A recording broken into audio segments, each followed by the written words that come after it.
talked about it, and we'll be ready. We've got answers ready to go. We'll have a contingency plan. We'll be prepared. Those guys are ready. That's awesome. And if they're not, it's still awesome. We'll play accordingly.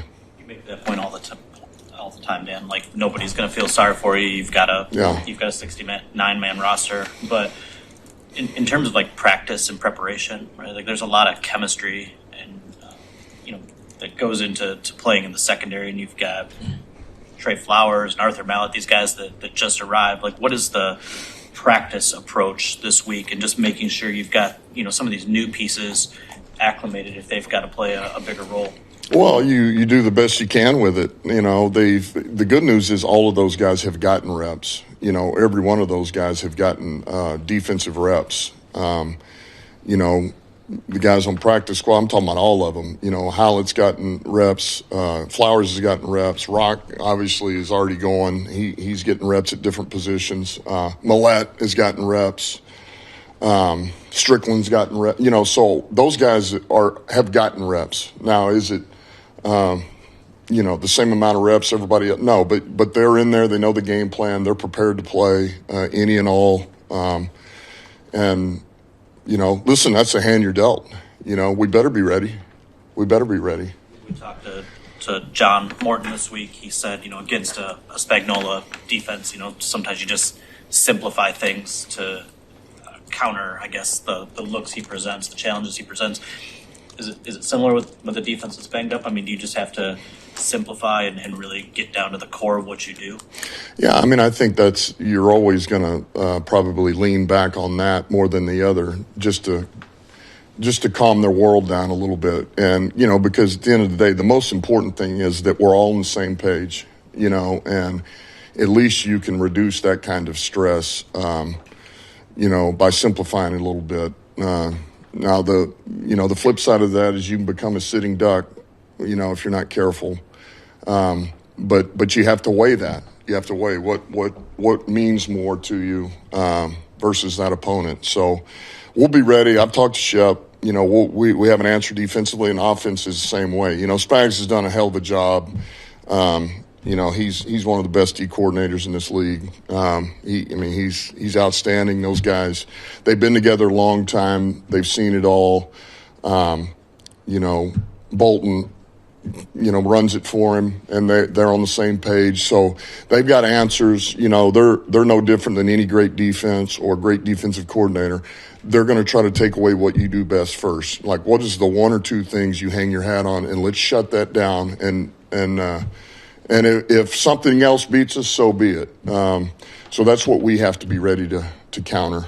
You guys did your thing with Brian specifically. Did you get good news yesterday? Or is that something that's a concern? With who? Brian? Just, With who? With Brian Branch. Oh, I got you. Yeah.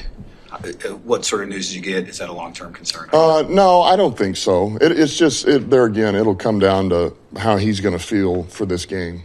But I don't feel like this is some long-term thing, by any means. I feel like we're going to get him to the game. I really do, but we'll see. I can't sit here and guarantee it either. You guys have gotten so much production top to bottom from your front seven. How valuable is that in a game like this? Not just having guys you can rotate in and out, but guys with diverse skill sets you can maybe, use to do different things against a really good quarterback. Huge. You get in these type of games, and then you get where we're kind of talking about right now with what we may be going into. Well, you spread the burden, you spread the load, and so there'll be more onus on that front seven, or front six and nickel. Those guys are going to have to pick up the slack in some areas and reduce some stress off the back end, just to help out. And they'll be expected to, and they will. Speaking of that front seven, you gave Alim a 50-50 shot last week. What's his percentages look like this week? 51-49, one way or another. Mac's getting better and better. He looks good. Our whole line hates him right now. So, but he's getting better. It's the best I'll tell you right now. If he can play on Sunday, how much can he reasonably take on right now? Mac? Yeah. Man, I think you could, I think being smart, you get him 20, 25 plays. I think being smart, that's the right thing to do. Yep, he'd be ready for that. Dan, Dave, Reiner. Is there a part of you as a coaching staff, and even the players, that since you've been through this, you have to embrace the chaos? Like, this guy's a maybe, this guy's a maybe. You sit with your coaches and say, here's what we can do. Here's how we can make this work. Yeah. You almost have to embrace it. Yeah, you do. I think that's part of the challenge. I don't want to say it's fun, but this is the stuff that makes you, this is, not everybody can handle this. And I think is where I feel like we thrive, man. The coaches, the players, the atmosphere, all of it is, we kind of love this, man. You're being tested, and, you're kind of in the dirt a little bit, and then we like it a little dirty. So this will be good. I want to go back to something you said at the beginning of the week, just how much respect you have for Kansas City, just by the amount of winning that they've done. I think it's 7 straight AFC Championship games. And you guys have done it here now for a few years straight. Maybe people outside don't realize how hard that is. Can you just explain, the longevity to do it at that level for a long time? Yeah, I mean, it's to be able to come back year in and year out and stay hungry, stay competitive, do the right things, don't get complacent, eliminate entitlement when you've been a champion over and over. I think that takes a special kind of group, a special kind of coaching staff, a special kind of leadership, players, the whole thing. And so what they've done is special. All those years New England had, man, with Brady and Belichick. That is so difficult to do. And so I've got the utmost respect for those guys. And that's why they're never out of it. They're always going to have a chance because they have that. They got that makeup. They have that winner's makeup, man, that champion's makeup. But that's right up our alley. We love this, man. This is you want to look back on this a few years and say that's what we've become. You feel like that's building with you guys. It's 3 or 4 years now. Absolutely. Absolutely, it's building, and that's what we preach here. Our players believe in it.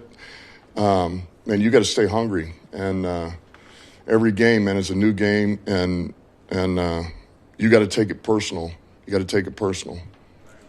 Back in 2023, the Dolphins in shotgun quite a bit. I mean, is it easier to be in shotgun against a defense like this where they are moving around a lot and changing looks?